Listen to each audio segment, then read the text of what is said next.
All right, let's talk Las Vegas Raiders. The Raiders have just made one of their first, I'll say, significant roster moves. It didn't make a lot of headlines, but we think it's a harbinger of things to come. There's definitely a lot of things to dig into here. But first, I'm Nick, and this is Saturday Morning Inspection.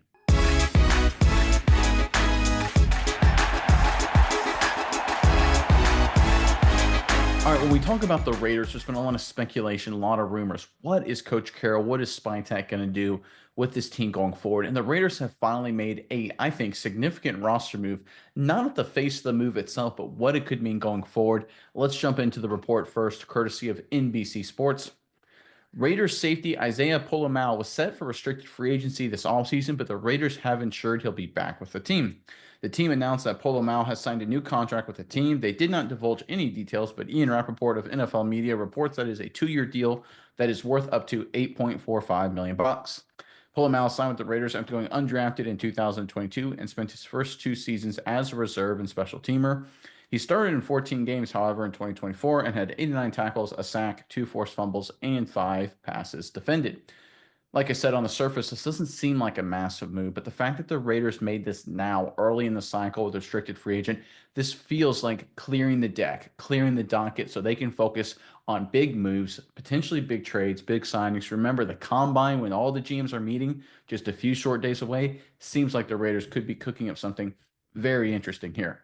Miles, I know you've got a few thoughts on this, but first, Raider Nation, in the comment section below, what position group outside quarterback, we talk about quarterback all the time, but what position group do you want the Raiders to really focus on this offseason, right? We know a lot of you guys talk about O-line, and that's obviously an area of some concern, but look, there's a lot of areas you could get better at.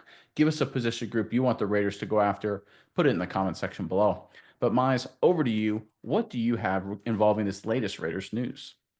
Yeah, Nick, I think this latest move is showing just kind of the general mindset around the Raiders organization right now. They're trying to get everyone locked down, so like you alluded to, so they can make these big moves, whether it's in the draft or whether it's in free agency. They got to lock down these guys now, and getting guys like Paulo for a good deal, a guy that could be an up and coming player, get him a 2-year, $8 million ish deal. If he turns out to be a star, it's a steal for a contract for them. They're getting him for a bargain. If not, it's not too much to pay for a player like that. I think these are really smart. And with the Raiders cap space, you look, I think they have upwards of $95 million in cap space right now. They're set to make some big deals. And I think this is going to be a free agency where they go after a lot of pieces, but not a quarterback. I think this is a free agency they're going to go after a lot of different supporting casts.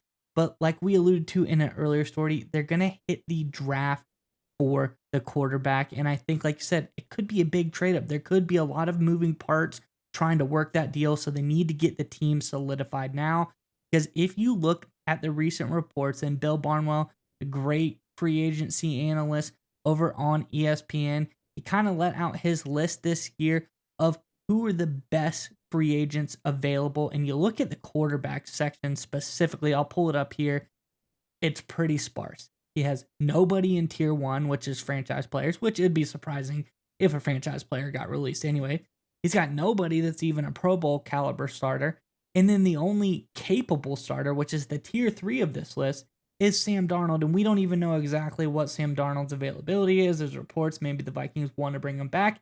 You have no idea there. So for the Raiders to allocate money and free agency time towards a quarterback, I don't think that's the answer for them right now. They need to be really good off in the draft, whether they have to trade up or if someone falls to them. I think that's the situation we're in now. But as the Raiders show, they're making moves. They're solidifying this roster. They're doing some really smart preliminary stuff. So this offseason, they can do everything necessary. And I think it's going to be a busy offseason for the Raiders. I would expect to see tons of big moves for them going forward. What do you think of the Stafford connection? Right, reports coming out today. Stafford has given permission to contact other teams. We talked about it from the Rams. It feels like price discovery. Do you think Stafford is in play here for the Raiders? Do you think they're setting up a move for Matthew Stafford from Los Angeles, making that short leap from Southern California to Nevada here? It could be an option. I think, they obviously are one of the teams that have the cap space to sign a guy like Stafford to the money that he wants. I'd like the Rams to re-sign Stafford, but it could be all about the Rams' mindset. If the Raiders set a price, that the Rams can't match, they're kind of SOL there by giving him the opportunity to go out and hit that price discovery area. So it could be something I think that's pretty interesting for the Raiders as far as Matt Stafford on the horizon. But like you said, that's another move. That's something they got to find out. There's a lot of work to be done on that aspect here. It's not somebody readily available. They'd have to strike up some kind of deal to get it.